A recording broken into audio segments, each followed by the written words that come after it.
Hello, my champions. Thank you for tuning in with me, Miss Please, on Real Talk. Gosh, today's a beautiful day outside. I just want to know, how are my champions doing today? What are you up to? I'm noticing that some of these areas are opening up, certain industries, not all. So, who's at work? Who's working from home? Who's actually in the office? How are things working out for you? Is your company taking precaution to make sure that you are taken care of, as well as the company? I would like to hear your thoughts and your opinions. Um, Today is just a little bit of random thoughts. One of the things I wanted to talk to, I've been waiting to get on for a couple of days now. I'm sorry for the birds. I'm outside soaking up the sun, right? I wanted to talk about what you're investing in. How are you investing? You know, everyone was investing in toilet paper and tissue and cleaning products. And I see a lot of companies are offering their resources for free. But are you investing in yourself? Because I am watching the news, and as projected, not everybody's going back to work. And then some people are being extended on their furlough. Some people are just not being called back at all. And it's devastating. So I just want to know, what are you doing? Are you investing in yourself? There's so many free things out there. And I know I always talk about this, and it's like beating a dead horse, but I always want the best for everybody. I think it's crappy when one person is celebrating a job and another person is mourning the loss of a job, and there's not a lot of jobs out there to get. I talk to my family all the time, and some of them hate their jobs, but they can't go to another job because there's nothing out there. And with that, I wanted to talk about, we hate our jobs, we hate what we do. Sometimes we just hate the people we work with. But I wanted to say, you have got to be your own soldier at work. And I'm not saying militant and military and all that. I'm saying that you have got to give 100%. No doubt, 100%. You hate the job, find something in the job that you like, and you excel at it. Let that be your motivator, because it is tough. I think it's very interesting that there are some companies moving to Vegas, Nevada, Reno, that are opening up. And everybody's like following the hype. Yes, they are great jobs.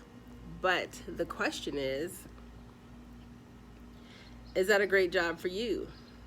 If you were laid off, are you going to take any job, or are you going to look for the right job?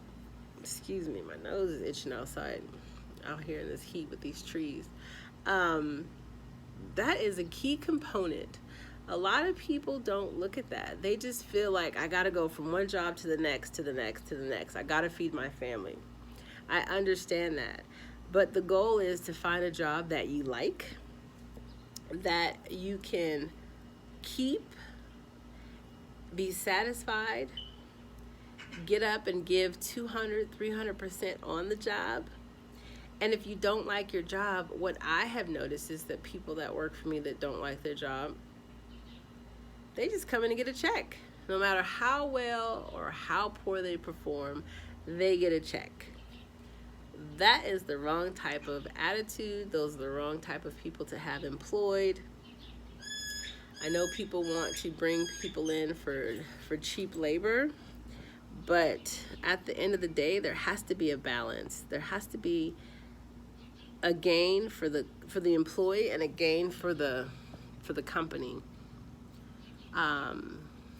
So start taking stock and inventory about what you like about your job. Don't focus on what you don't like about your job. Focus on the things that you do like. And we're all thankful that you have a job. I've noticed here that there's some companies that their employees are coming up with COVID, and the company is not doing anything to secure their well-being. And I just think that it is a disservice.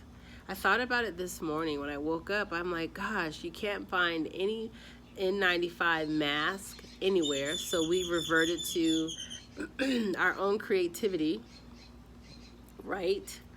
And then they send all of these masks to the hospitals, but then the hospitals lock the mask up, and some nurses, oh gosh, are not getting the gear that they need. They have to wear bandanas. They don't have a face shield. They don't have a proper mask to deal with people that are contaminated or contagious.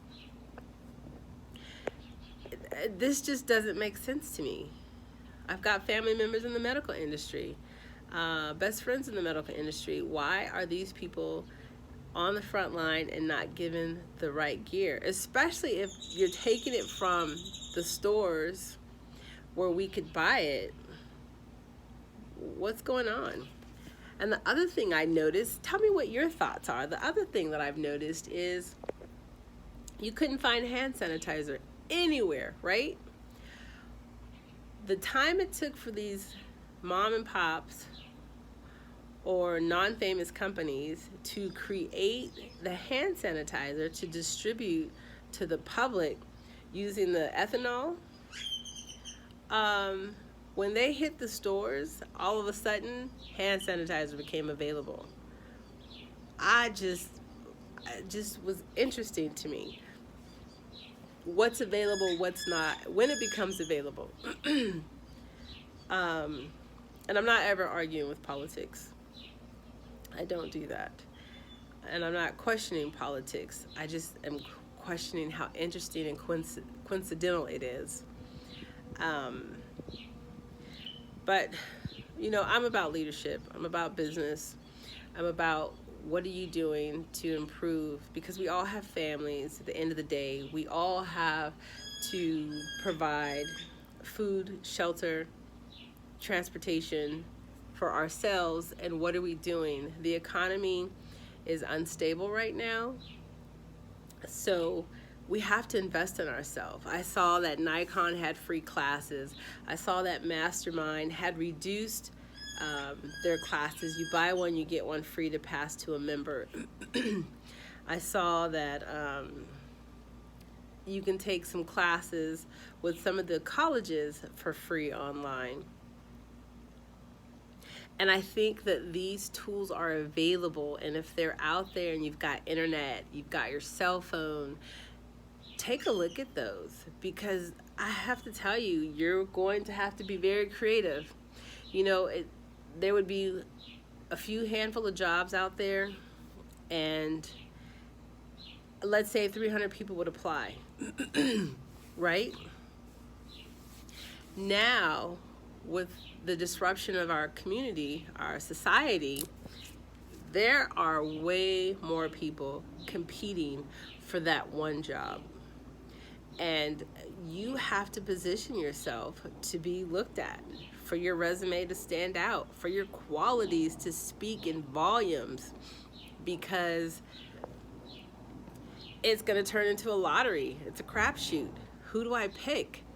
They're all great qualities. They all have something. Some of the resumes are beefed up on steroids, and some of the things on there people have never done. They're just like, I need to put this on here because I got to find a job. You know, so there's so many variables out there. So what are you doing, again, to invest in yourself, to recreate yourself?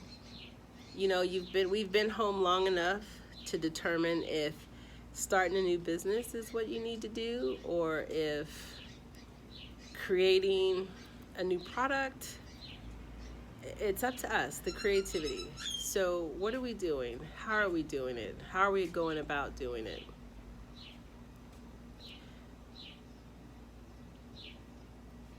We got to reinvent ourselves.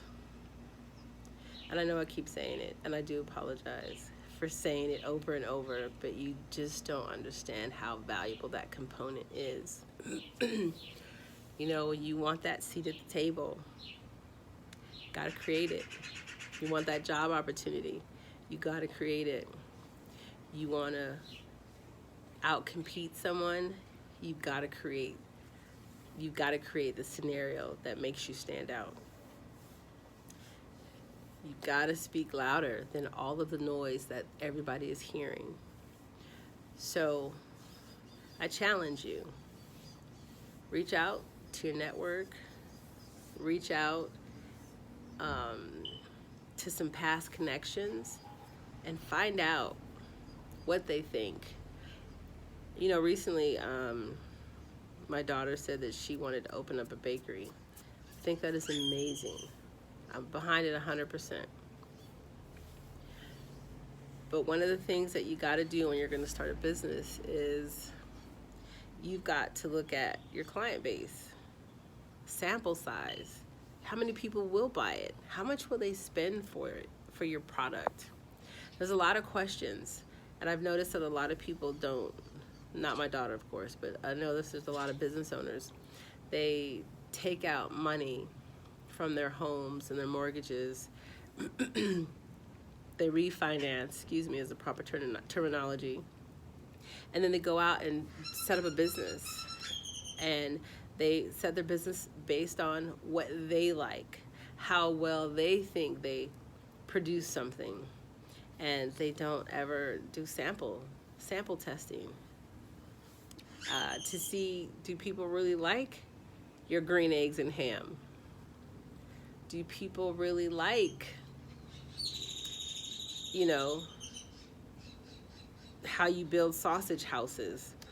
You know, I'm just giving you weird examples because I don't want to point fingers at anybody, so I have to do that. But let's think about that. How many people will come see your tree museum? You know, how far are they willing to travel to see your tree museum? So do your research before you jump out. Recreate yourself means doing research, doing your due diligence. So I just wanted to talk about that today because I woke up and that was heavy on my heart, is to just speak to you guys and to let you know, like, hey, things are changing, they're changing fast. And a lot of us are not having an opportunity to say, okay, hold on, let me prepare, let me get ready. No. And the competition out there is fierce because everything is so scarce. You know, I think it's amazing that they're bringing all these sports teams and customer service companies out here. But what's important also is the quality. Not the quantity, the quality. And, you know, prime example, the call centers. I see, and I've talked to people and interviewed people, and they've worked at least 5 call centers. And you're like, man, have you just stopped to work at one and gain some skill and knowledge? No, I didn't like it, so I went to this one. Then this one paid more, then that one paid more, then that one over there paid way more. And that's fine too. Just look at your skill set and see what you can create, what you can offer, how you can stand out. So, other than that, it is a beautiful day today. It is Saturday. It is hot, really hot. It was windy for a while, and now it's just stale and hot. No wind. I got a phone call that there's some places that have employees that are sick from this pandemic,